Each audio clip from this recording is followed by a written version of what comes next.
Every major automaker lied to you about 2030. They promised an all-electric lineup, but behind closed doors, they are scrambling to build more gas engines and hybrid systems. The EV revolution didn't just slow down, it hit a multi-billion-dollar software wall. We are living through the most chaotic restructuring in automotive history. Legacy European brands are facing massive factory closures driven by soaring energy costs. Meanwhile, Chinese giants like BYD are flooding global markets with inexpensive, tech-heavy vehicle platforms. In response to these dual pressures, North American manufacturers are making a shocking defensive play to protect their market share. Welcome to Daily Auto Tips. Your car care starts here. Today we're breaking down the massive shift to software-defined vehicles, the death of premature EV timelines, and why the future of the industry is being bankrolled by heavy-duty gas trucks right here in Canada. A modern car is no longer a mechanical assembly with some computers thrown in.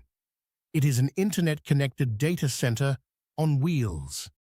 Legacy brands are bleeding billions because they excel at stamping steel but fail miserably at writing code. When a vehicle's powertrain coordination, thermal management, and over-the-air updates all rely on a unified operating system, software complexity skyrockets. Consequently, a single glitch within this interconnected network can delay a vehicle launch by years. They aren't pausing EVs because people hate electric motors. They're pausing them because their software stacks aren't ready. While Western brands struggle with software integration, Chinese competitors like BYD and XPeng built their cars software first. They are exporting ultra-affordable, deeply integrated hybrids and EVs globally. Europe is getting crushed because their legacy overhead, high energy costs, and strict safety regulations mean they can't price match. The West's only immediate defense? Heavy import tariffs. But tariffs are a temporary shield, not a long-term engineering solution. Look no further than Ford's massive $5 billion shift at the Oakville, Ontario plant. It was originally slated to be a flagship EV assembly hub. Instead, Ford completely pivoted to expand production of heavy-duty V8 gas-powered Super Duty trucks. Why? Because heavy-duty trucks are incredibly high-margin, high-demand assets.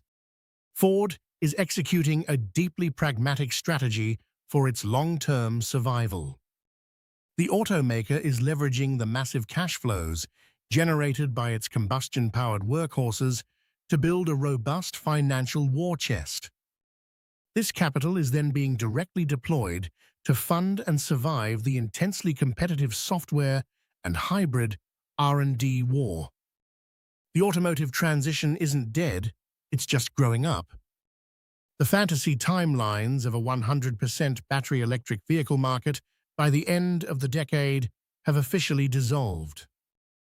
In their place, the industry has pivoted to a hyper-complex mix of flexible, multi-energy platforms and advanced hybrids.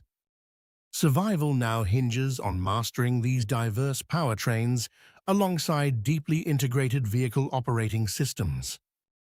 The brands that survive won't just be the ones with the best battery tech. They'll be the ones who can keep their factories profitable while mastering the digital architecture inside the cabin. If you want to understand how these shifting architectures actually impact diagnostics and reliability down on the shop floor. Do you think Ford making a $5 billion bet on gas trucks in Oakville is a genius survival move, or are they falling behind Chinese tech? Thank you for watching. If you liked the video, kindly subscribe. Let me know your thoughts, and I'll see you in the next one.